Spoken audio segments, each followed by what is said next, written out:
our first match is a case of a big sister and a little sister who seem more like, well, sisters than mentor and mentee. They look alike. They share the same infectious laugh and a passion for travel, and there is no stopping either of them. Stecy balances more responsibility than most of us did as a teenager, but without breaking a sweat.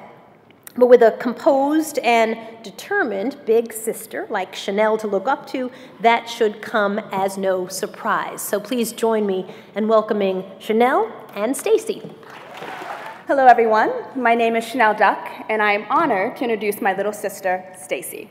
Good evening, ladies and gentlemen. I am proud to say that Shanell and I have been matched to the Marshall McLennan Mentoring Workplace Program for 2 years now, and it has been a great experience. It definitely has. When I decided to join Big Brothers Big Sisters, I'd only been in Marshall McLennan for a few months. And a big part of the reason I had so much success there was a friend and colleague of mine, Yvette Cobert, who is actually here with us tonight. Hi, Yvette.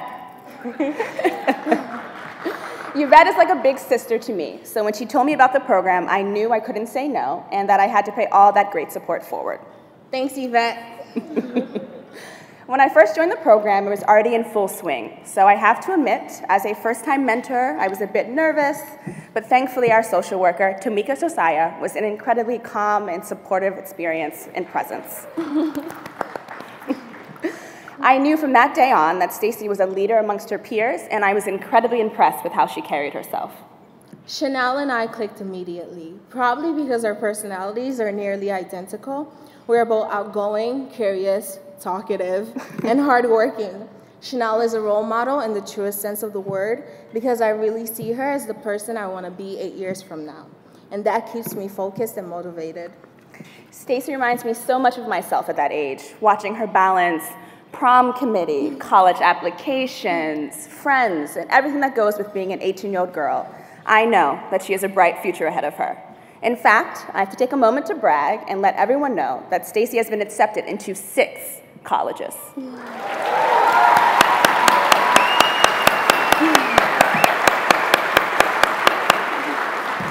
Thank you.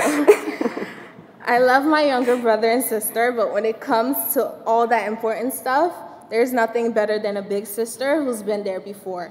And that's why Shanell is just incredibly helpful.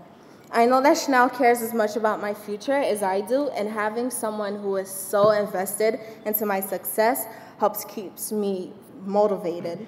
Shanell helps feed my passion, sharpen my focus, and helps me dream bigger. And I think everyone needs someone who can be there for them. Thanks. Our first honoree has definitely inspired Stecy and I to dream bigger. Shanell and I got to know Raymond McGuire a few weeks ago, and he is more than inspiring. He is an awesome guy with a lethal jump shot, his words.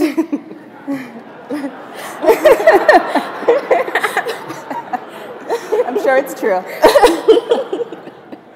As the global head of corporate investment banking for Citi, Ray has a staggering amount of responsibility. He is advised on transactions valued at more than $200 billion. But he has balanced that professional responsibility with a level of commitment to social change that is truly inspiring. Ray serves on the boards of organizations including Lincoln Center and the Whitney Museum. His work in support of causes from education to healthcare has earned him the recognition of countless organizations already, including Big Brothers Big Sisters of New York City. In all these endeavors, Ray McGuire has helped to enrich and improve the lives of others, which is definitely an ideal we should all strive for. Ray told us, never let anyone else's standards for you be higher than the standards you set for yourself. And that is something Shanell and I will always take with us. Please join us in honoring the recipient of this year's Community Service Award, a man who deserves all of our admiration, Ray McGuire.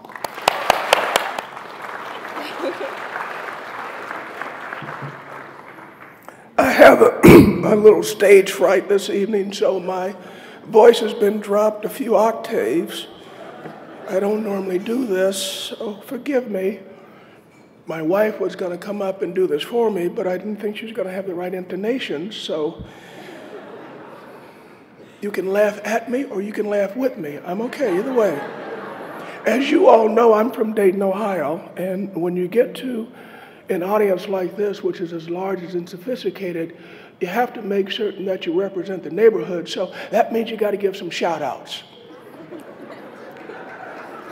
So let me do some shout outs here. Table 40, table 55, table 56, table 47, and table 48. 48 has a gathering of beauty and brilliance, including and especially my lovely wife. And I have to give a long-standing shout out to my friends Fred Terrell and John Brown. From what I can gather, they have told me that I have time limitations, 3 minutes. And I'm going to say, like the old Pentecostal preacher from back home, I won't be long. I'm honored to be here this evening in the presence of Nickelodeon, world's greatest media leaders for my children and yours. Honored to be in the presence of baseball's greatest, Mariano Rivera. I'm honored, deeply honored to be in the presence of big brothers and big sisters. What you have done and continue to do is making a difference in the lives of many. Tonight, I'm privileged to say that I got at least 4 bigs with me. Tawana Tibbs and Bruce Gordon and Laura and Dick Parsons. But this evening, this award is not about me. If it is about anything, it is about Stecy and Shanell. And let me do with them what I do with my dear niece. Let me keep it real. In the limited time I have, let me talk to them. Your world today is hard. The neighborhood is a tough place. Perhaps it is the seduction of the wire. Perhaps it is the lyrics and the music. Perhaps it is the state of the educational system. Perhaps it is today's Supreme Court decision that upheld the ban on affirmative action. Whatever the reason, we are at a dangerous point in the history of our community. But despair is not mine, for I have seen the future. Shanell, Stecy, the future is you. The choices you make will determine the lives that you lead. Reject the invitation to join the chorus of mediocrity. You are what I call artist. You are young and smart and beautiful. Your canvas is clean. You can paint with the brushstrokes of excellence. You can paint whatever your landscape you want it to be. You can define your future. And as a songwriter writes in a song you know well, you may start off mopping floors, but you end up front row at the awards. Or as one of the greatest philosophers of the 20th century said, we used to fuss when the landlord dissed us. No heat, wonder why Christmas missed us.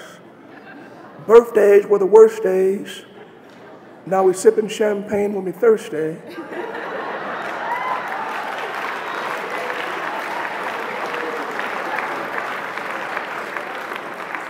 Damn right I like the life I live because I went from negative to positive.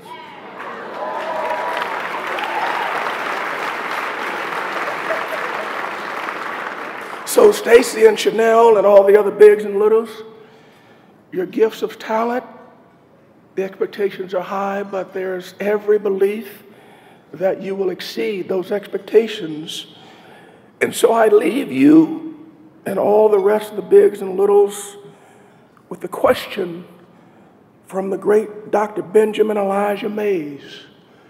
He was the president of Morehouse College and mentor to Martin Luther King Jr., and Dr. Mays asked the following: life is only just a minute, only 60 seconds in it. Forced upon me, can't refuse it, didn't seek it, didn't choose it, but it's up to me to use it. I must suffer if I lose it, give account if I abuse it. Just a tiny little minute, but eternity is in it. What are you going to do with your minute? Thank you very much.